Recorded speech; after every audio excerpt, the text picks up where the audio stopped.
Assalamualaikum warahmatullahi wabarakatuh. Alhamdulillahirabbil alamin wa bihi nasta'in wa ala umuri dunya waddin. Wassalatu wassalamu ala asrofil anbiya'i wal mursalin, amma ba'd.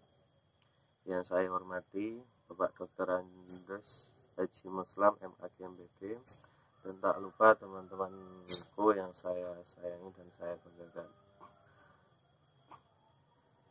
Kami dari kelompok 11 yang beranggotakan saya Muhammad Riza Fahmi dan teman saya Izana Amalia dan Laylatul Fatihah akan mempresentasikan makalah yang berjudul Supervisi Pembelajaran di Madrasah.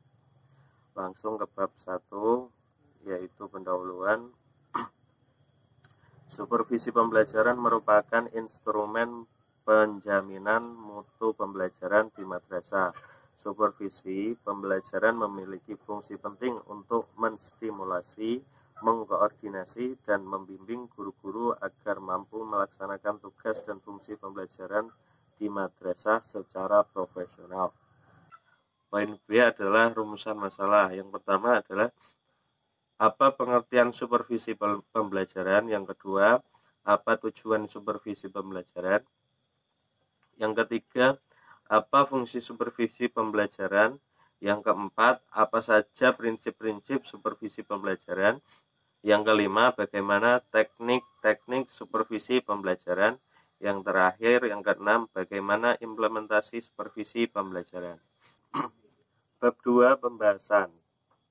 Poin A, pengertian supervisi pembelajaran. Istilah supervisi berasal dari bahasa Inggris yang terdiri dari akar kata, yaitu super, yang artinya di atas, dan vision mempunyai arti melihat. Maka secara keseluruhan, supervisi diartikan sebagai melihat dari atas. Dengan pengertian itulah, supervisi diartikan sebagai kegiatan yang dilakukan oleh pengawas dan kepala sekolah sebagai pejabat yang berkedudukan di atas untuk melihat dan mengawasi pekerjaan para guru. Kegiatan pokok supervisi adalah melakukan pembinaan kepada sekolah pada umumnya dan guru pada khususnya agar kualitas pembelajarannya meningkat. Sehingga dampak meningkatnya kualitas pembelajaran tentu dapat meningkat pula prestasi belajar siswa, dan itu berarti meningkatlah kualitas lulusan sekolah. Saya akan membahas poin B, tujuan supervisi pembelajaran. Tujuan supervisi pembelajaran adalah untuk meningkatkan kemampuan profesional guru dalam meningkatkan proses hasil belajar melalui pemberian bantuan yang terutama bercorak layanan profesional kepada guru. Jika proses belajar meningkat, maka hasil belajar akan meningkat. Dengan demikian, rangkaian usaha supervisi akan memperlancar pencapaian tujuan kegiatan belajar mengajar. Kita lanjut pada poin yang D, yaitu tentang prinsip-prinsip supervisi pembelajaran.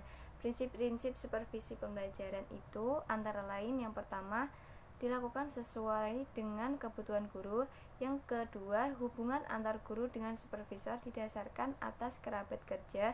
Yang ketiga, supervisor ditunjang sifat keteladanan dan keterbukaan. Yang keempat, yaitu dilakukan secara terus-menerus. Yang kelima, dilakukan melalui berbagai wadah yang ada. Yang keenam, diperlancar melalui peningkatan koordinasi dan sinkronisasi horizontal dan vertikal, baik di tingkat daerah maupun tingkat pusat. Prinsip supervisi pembelajaran dapat digolongkan menjadi dua, yaitu prinsip positif dan prinsip negatif. Adapun prinsip-prinsip positif meliputi hal-hal sebagai berikut. Yang pertama, ilmiah, kooperatif, konstruktif, realistik, progresif, inovatif, dan menimbulkan perasaan aman bagi guru-guru. Selanjutnya, adapun prinsip-prinsip negatif meliputi tidak boleh dilaksanakan dengan otoriter, tidak boleh mencari-cari kesalahan guru, tidak boleh dilaksanakan berdasarkan tingkat jabatan atau pangkat. Yang keempat, tidak boleh terlalu cepat mengharap hasil. Yang kelima, tidak boleh dilepaskan dari tujuan pendidikan dan pembelajaran.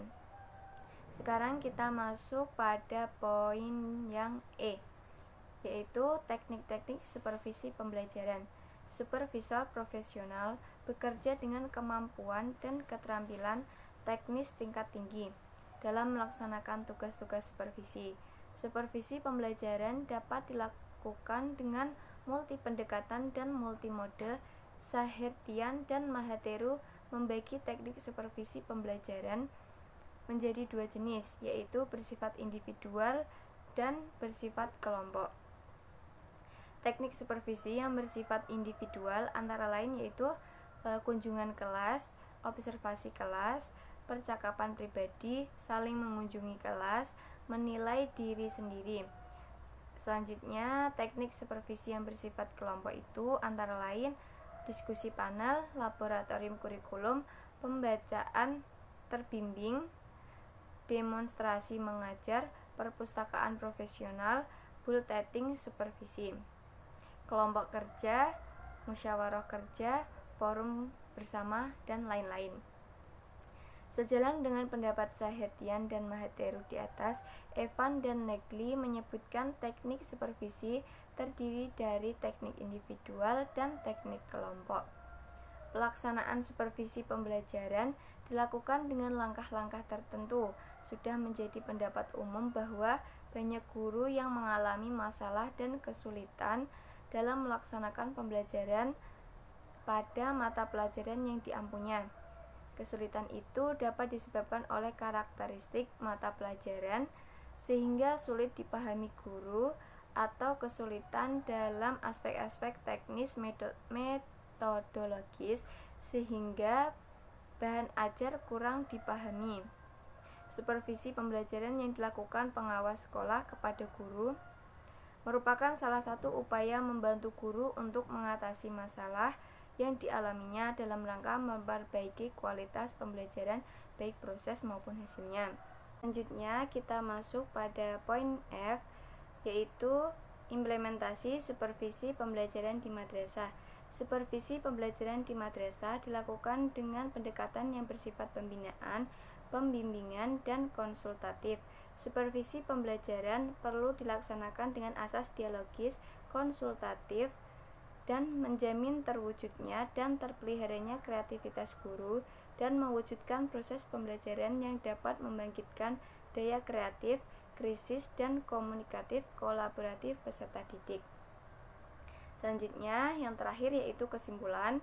Kesimpulan dari makalah kami yaitu supervisi pembelajaran dapat berjalan secara efektif dan efisien bila setiap kepala madrasah dan pengawas memiliki keterampilan yang konseptual, kecerdasan interpersonal dan intrapersonal, dan teknikal yang baik tentang supervisi pembelajaran. Upaya dan kiat kepala madrasah dan pengawas dalam mengembangkan tugasnya juga sangat berpengaruh terhadap pemilihan cara yang dapat dalam melakukan supervisi pembelajaran. Kepala madrasah dan pengawas di dalam melakukan supervisi pembelajaran. Mungkin itu yang dapat kami sajikan. Mohon maaf apabila banyak kesalahan dan kekurangan dari makalah kami. Sekian dari kami. Wassalamualaikum warahmatullahi wabarakatuh.